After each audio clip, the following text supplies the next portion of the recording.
Realizing what a man thinks when he sees that your dignity is stronger than your love for him isn't pretty, it isn't tender, and it isn't pleasant.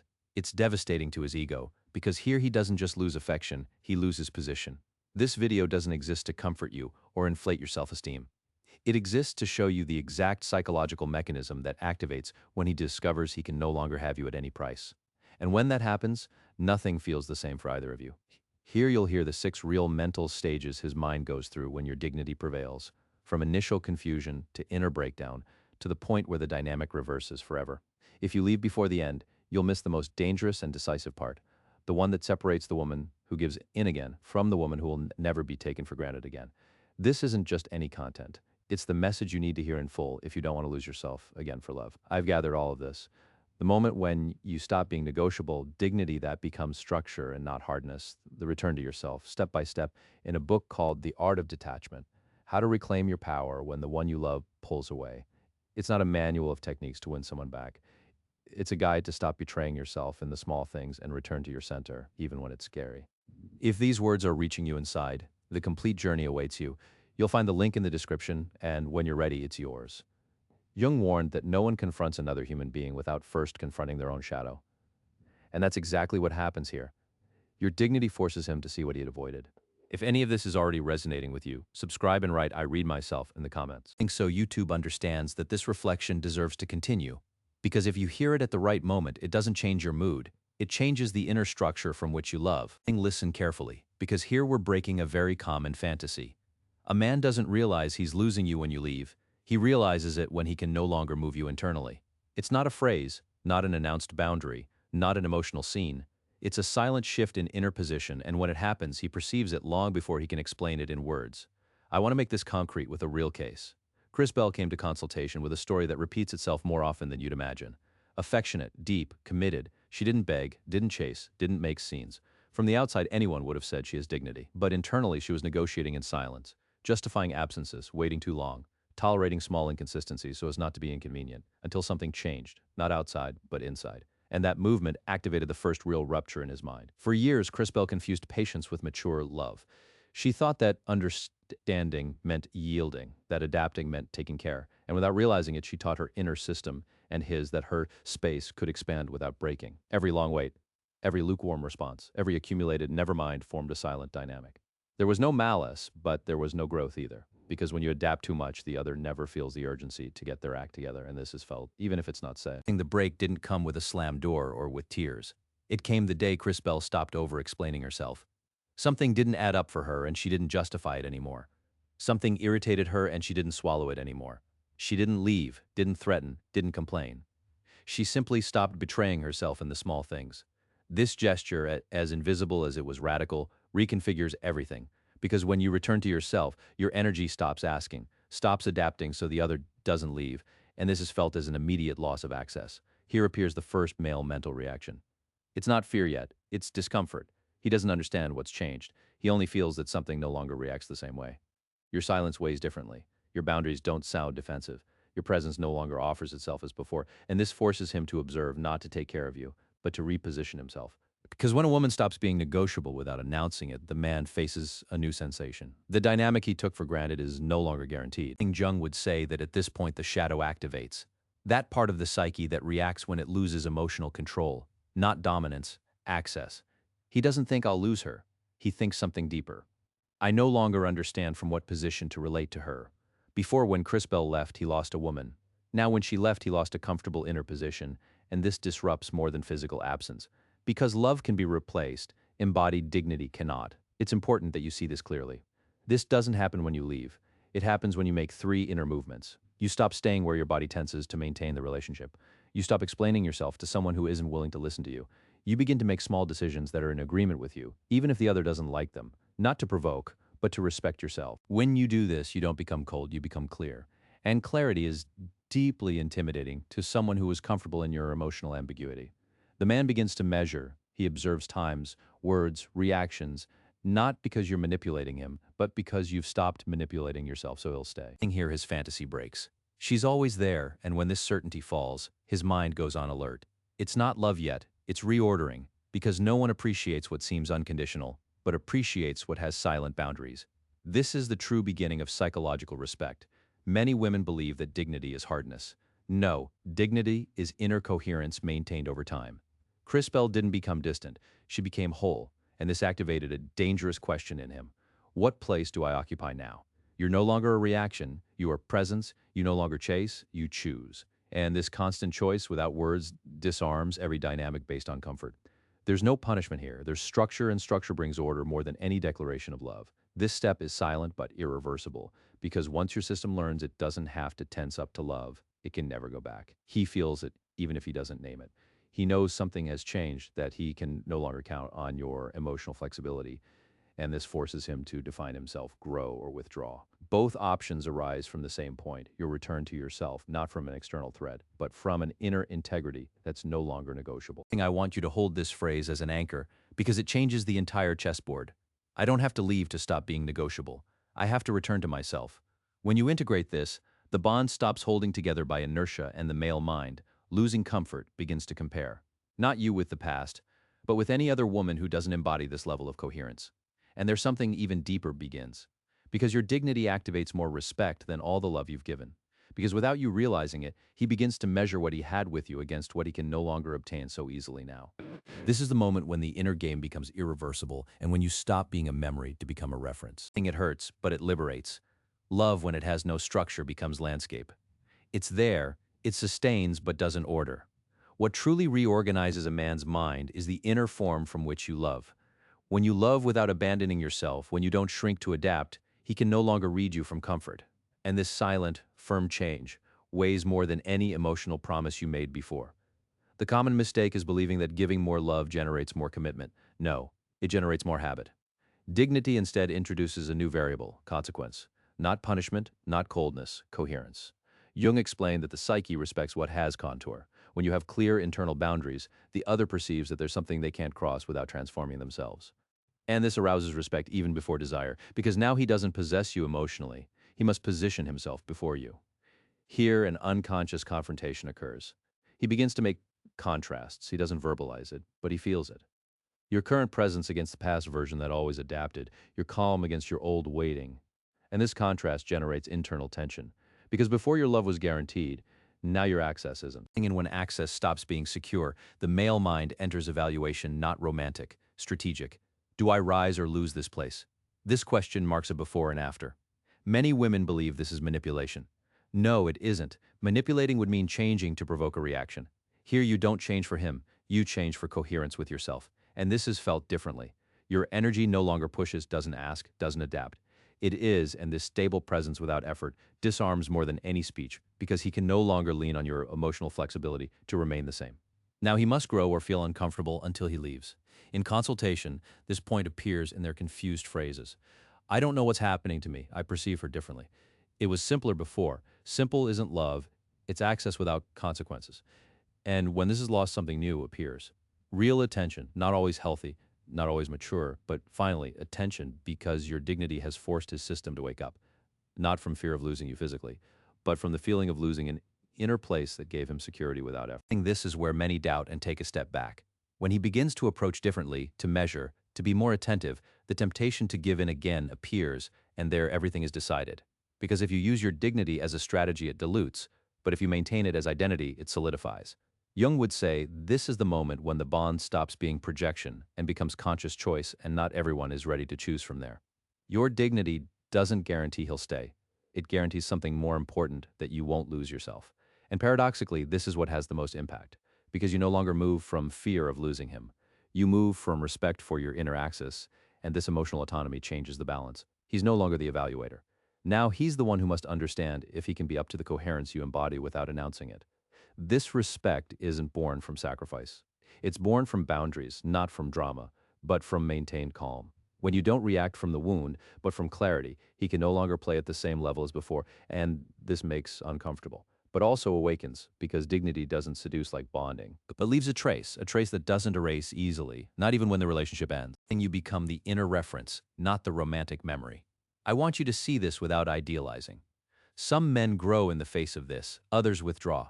Both results are coherent.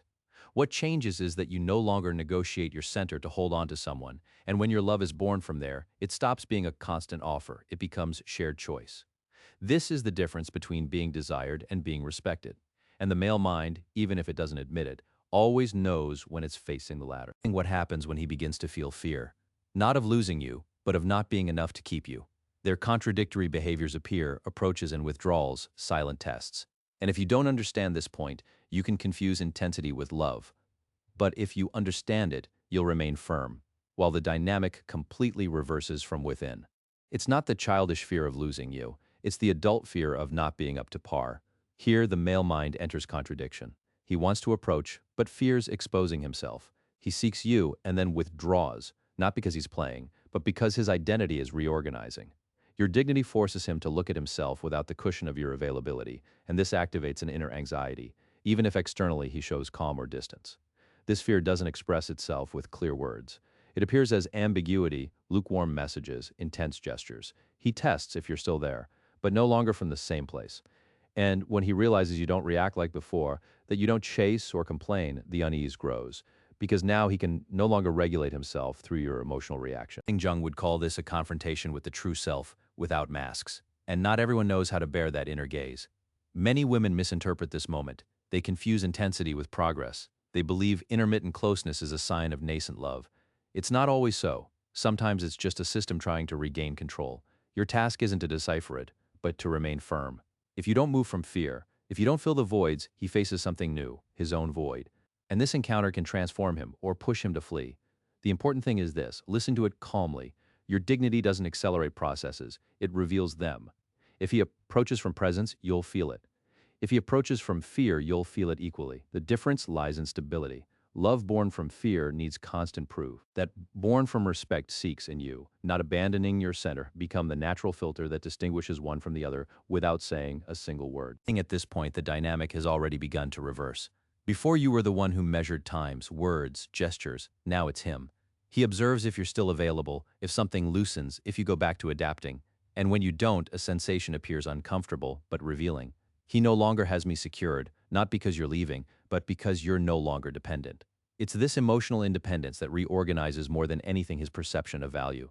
Jung affirmed that authentic desire is born when the other cannot be possessed, only found. Your dignity removes you from the place of emotional object and returns you to that of subject, and this changes the gaze. You're no longer the one who's always there, you're the one who chooses to be there. This difference seems subtle, but it completely transforms the experience of the bond, because now he no longer relates to your dedication, but to your conscious presence. This is a delicate phase for you too, because if he shows fear or confusion, it can reawaken your old role. Reassure, explain, sustain. Here it's decided if your dignity is identity or strategy. If you give energy back to the bond, the system returns to the known. If you maintain yourself, something new is installed, not from coldness, but from inner coherence. And this coherence begins to require from him a clearer position. Some men at this point rise, they become more present, more emotionally responsible. Others weaken, not because you were wrong, but because the level has risen and dignity doesn't negotiate altitude. You don't push, don't threaten, you simply don't descend. And this redefines the bond without confrontation, because true respect isn't imposed, it's embodied. And when it's embodied, it can no longer be ignored. I want you to observe something important. When he begins to change, it's not because you convinced him, it's because your integrity put him in front of himself. And when he doesn't change, it's not a failure, it's information. Your dignity saves you years of confusion. It shows you who can meet you at the level where you are, and who could only love you when you made yourself smaller. This clarity hurts at first, but liberates in the long term. The version of you that waited, that adapted, that gave in just to maintain, doesn't return anymore. And this certainty doesn't arrive with a conversation, it arrives with an irreversible inner sensation. He can no longer provoke the same reaction in you, he can no longer count on your emotional availability. Something is closed not from resentment, but from coherence. And when this happens, his mind stops testing and begins to decide from a deeper place. Here a silent mourning appears. He doesn't mourn your physical absence, he mourns the loss of a dynamic that gave him security without effort. And this hurts more than you imagine, because confronting a woman who doesn't retreat forces acceptance of one's own limits. Jung defined this point as the death of a projection. You no longer carry his voids, and when the projection falls, only two paths remain: mature or withdraw emotionally. If he decides to stay, he changes the way he looks at you, no longer from comfort, but from a conscious respect. He begins to regulate himself, to take emotional responsibility, to measure what he offers, not from fear of losing you, but because he understands he can't maintain you from the same level. Your dignity has raised the standard without requiring it, and this movement redefines the bond. You're no longer refuge, you're encounter, and not everyone knows how to love from there. If he decides to leave, the closure is also different. There's no persistent drama, no eternal back and forth. There's a clear sense of inner boundary. You don't chase explanations, don't try to convince, and this leaves a trace because even if he leaves, he carries with him a reference impossible to erase. That of a woman who didn't negotiate her own access for love. This image returns later when other dynamics are no longer enough. This point is decisive for you because here the doubt usually appears. Was I too rigid? You were coherent, and coherence is never excess. Love that survives only if you shrink isn't love, it's dependence. Your dignity hasn't destroyed anything precious. It only revealed what couldn't sustain itself at your level. And even if it hurts to let go, something in you begins to rest. There's no more constant tension or silent self-abandonment. Jung would say that here begins your true individuation. You no longer define yourself by being chosen, but by choosing yourself. And this identity transforms all your future bonds, because now you don't love from lack, you love from presence, you don't try to be enough, you already are. And this energy changes the way others approach, not by request, but by recognition. Your dignity becomes the natural filter. This step marks the definitive before and after. It doesn't matter if he returns or not. You no longer return to the version that waited for crumbs. And this is the real gain, because now you know you don't need intensity to feel valuable, nor promises to stay. Your calm becomes home, and from there can only enter who knows how to inhabit it without trying to disturb it to feel superior. Many men remember this type of woman, not with romantic nostalgia, but with late respect. Because it was she who showed the limit they couldn't cross, and that limit, far from shutting them out, put them in front of themselves. You didn't teach with discourse, you taught with embodiment, and that's what remains when everything else dissolves with time. I want you to breathe here because this isn't a point of hardness, it's a point of calm. You no longer have to sustain the unsustainable. You no longer have to translate yourself to be loved.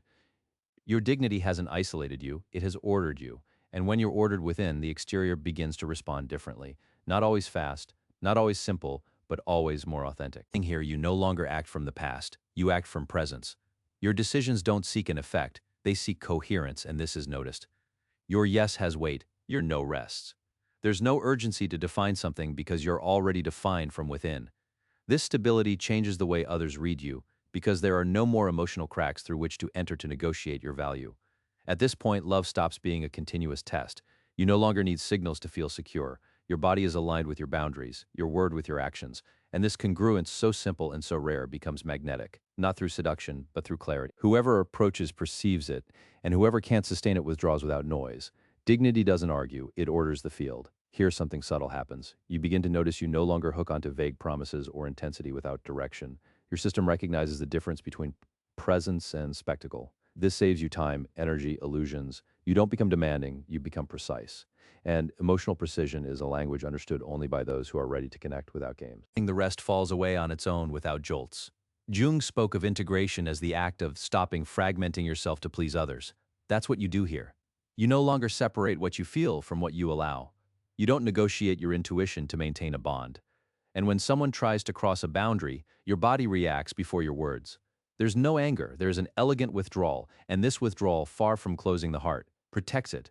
This is the point where many say, I no longer attract the same type of people. Exactly.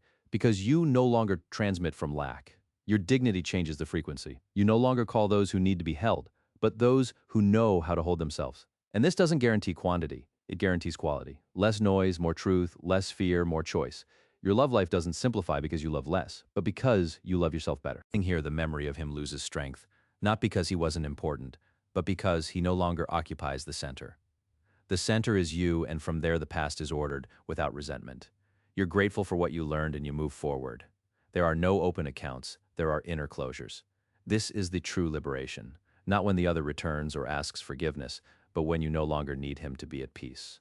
This change is noticed even in silence. You no longer explain your boundaries, don't justify your decisions. You simply act in coherence, and this coherence becomes your new normal. Whoever arrives late perceives it. There's no reproach, there's natural distance. Dignity doesn't build walls, it establishes thresholds, and only those who know how to cross them without invading enter.